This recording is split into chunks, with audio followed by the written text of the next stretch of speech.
Today I've got some boss drop rates as well as a graphical engine overhaul in preparation for the player avatar rework coming out in a couple weeks. It's a quiet week, but we have some comments from JMods to start us off. On the topic of graphical updates, two-toned hairstyles are going to be classed as legacy hairstyles because they haven't had time to update those yet for the new player avatar. There was a suggestion the past week about updating the tooltips for weapons in-game, mainly to include damage and some extra wording. There you have requirement 99 magic instead of tier 99. Range is changed to attack range, and then it also includes the damage number for the weapon. Now, ModSponge likes this suggestion and would like to implement it. However, there's always a but. The damage number currently scales off of your level, so it's not a static number, meaning that every time you would gain a magic level, for example, the damage number would go up. I don't necessarily think this is a problem. They could just have the number change as you level up as well, but maybe that would be confusing to people because suddenly the number of damage has gone up, right, after a couple levels. ModSponge, being one of the combat JMods,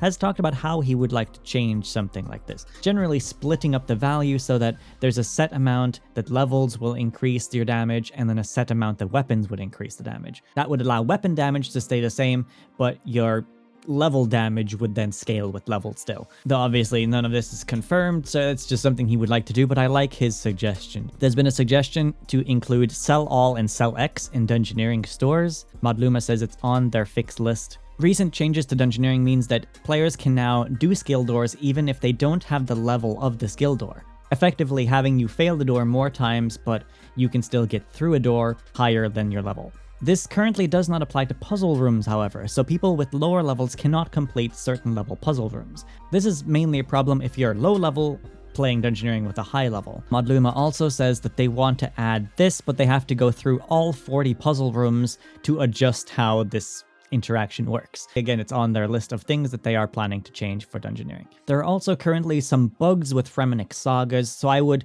personally avoid those for now. I'll list what their bugs are. On select interfaces, there's some text overlapping that's been fixed today. The Nadir saga has a memory minigame that couldn't be completed on mobile. That has also been fixed today. But in the Nadir saga, you are not able to talk to the merchant currently, which stops you from getting 100%, I believe. And in Three's Company, you lose control of signature heroes when you use a home teleport. So there are currently some bugs. The sagas are a little bit buggy anyway because they're relatively old content, and all they really did with the Dungeoneering remaster was polish up the graphics of those, so they look nice now, but there's still a lot of jank with them, so they're fixing a couple bugs still. They've got it on their list. Soon TM, but if you're doing Nadir Saga, I would hold off on that one until they manage to fix the bug where you can talk to the merchant again. Main update this week is the graphical renderer improvement, so this is mainly an engine lighting shadow update. It's not going to be noticeable for most people, but it is an attention to detail thing that is nice. There has been a graphical, I'd say, bug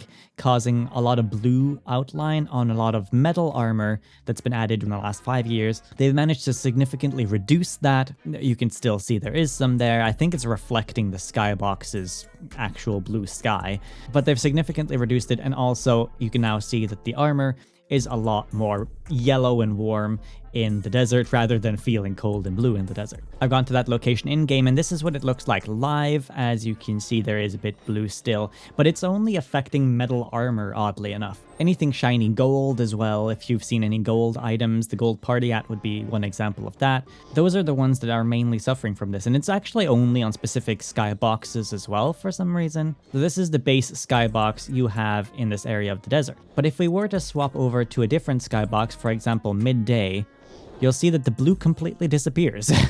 So that's kind of weird, right? I don't quite understand what's going on with it, but there is now no longer any blue shine on the edges. So it is very much a specific skybox problem, it feels like. If we go over to Daystone as well, you'll see that, again, no blue on the edges. If we pick the Menaphos Desert one as well, and you've got a desert one, still no blue outline. This also doesn't really affect items like my cape, for example, is also relatively new, but you can see for cloth material, it doesn't give off a blue shine at all, even with the other skybox.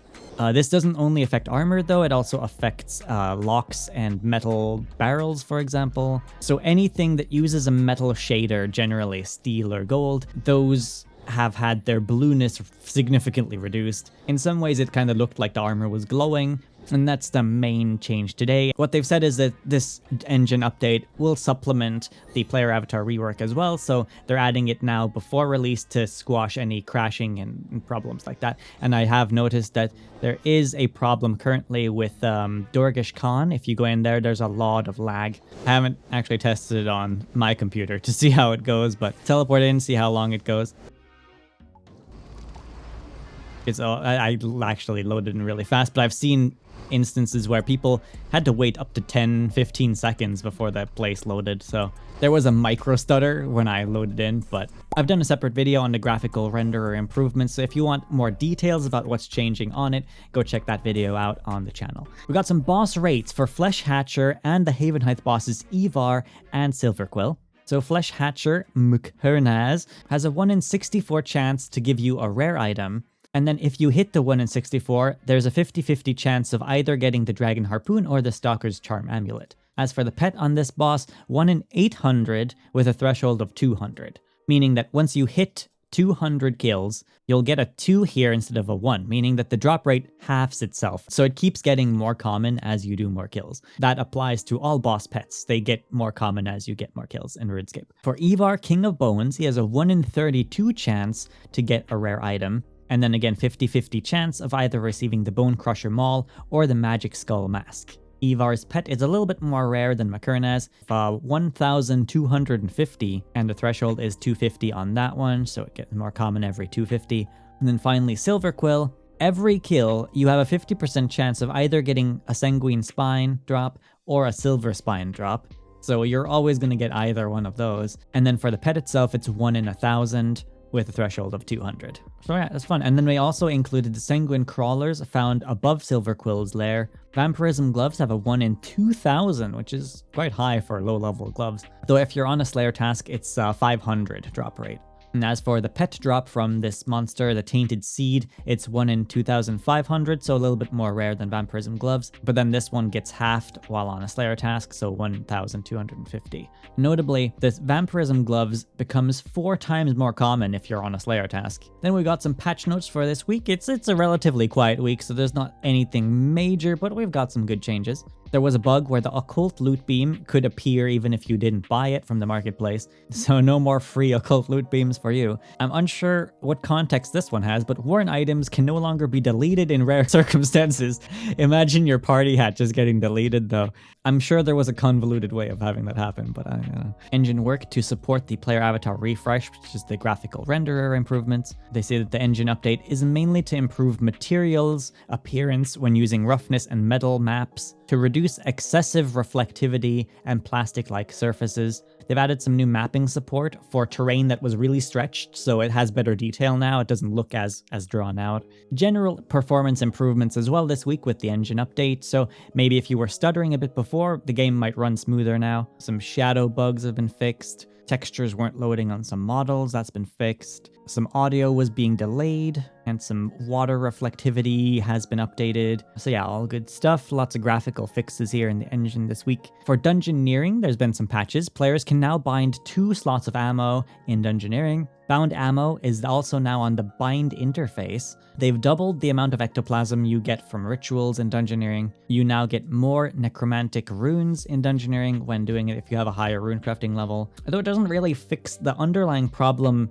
with necromancy in Dungeoneering where you don't really have access to your incantations at all. Because if you're going for speed, you don't have time to make your ammo every single dungeon, meaning that you just don't have any necromancy runes. I mean, you can set out and take some time to do that every dungeon, but then you're losing experience per hour. All the other combat styles, you can just start doing Dungeoneering the second you load in, but with necromancy, you have all this upkeep time at the very start where you have to make some necromancy runes. So it's not ideal. I don't really see what the benefit of having 2 bind slots is other than being able to have ectoplasm now and arrows if you want to do some range, but other than that, I don't think it benefits necromancy that much. It would be nice to have some kind of item, much like like the surge box for magic that can contain more runes, or a way to have infinite runes like the magic celestial staff. Also some general improvements this week. Players can now use lodestone teleports while in combat, which is cool.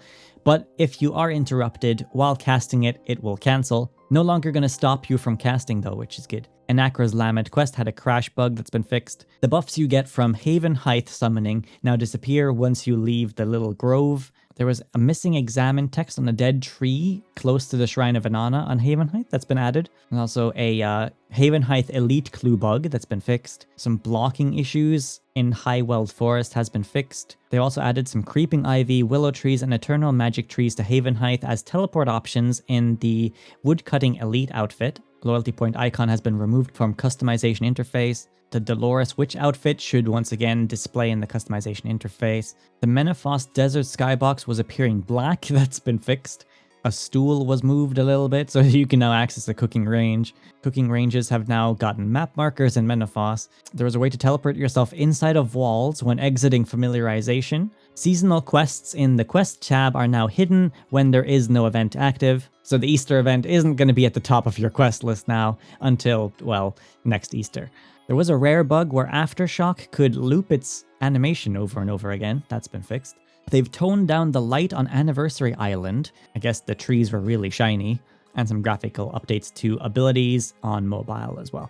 So that's about it. Different game, but Old School is releasing a preview of its upcoming Vampire Quest Blood Moon Rises, as well as summer quality of life changes, the next upcoming raid Fractured Archive, and a new sailing island called Worms Crag this Friday on YouTube, so check out their channel for that when that drops. Isn't much to say about this week's update. It has 94% upvotes, people like it, but there's not a whole lot going on, so it's a pretty relaxing week, really. Someone has 6,000 Sanguine Crawler kills without getting the gloves. Not the craziest thing to happen. I think I went like 4 times over drop rate on the seed too, so people seem to agree that the Vampirism gloves are too rare for how low level they are, which I agree with. Didn't expect the rates for Flesh Hatcher to be so generous. Warped Stone rates from Dungeoneering, no sign of that though. There's not a whole lot to bring up really. People are generally happy with everything. There's a lot of suggestions for other things that they could improve. I thought this was kind of neat though. It's Tsar Roomba, the cleaner. I was wondering who cleaned the Tsar city so spotless, so I made it myself. This is Legend Arts, of course, looking really cool. Take my upvote. If you're interested in working for Jagex, they've recently listed a plugin moderator job application form,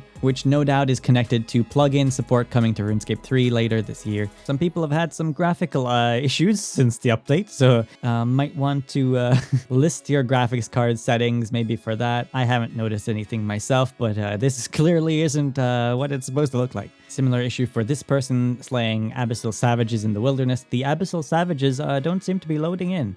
And the rocks here also don't seem to be loading, so some strange bugs going on. But that is why they did the engine update this week rather than when the player avatar rework is going out. So they have a couple weeks to fix this stuff before that goes live. New quest coming out next week, Secrets of Amberfell, located in Haven Height. Hope you guys have a great week. Thank you for watching. Drop a like and subscribe. Rainy out.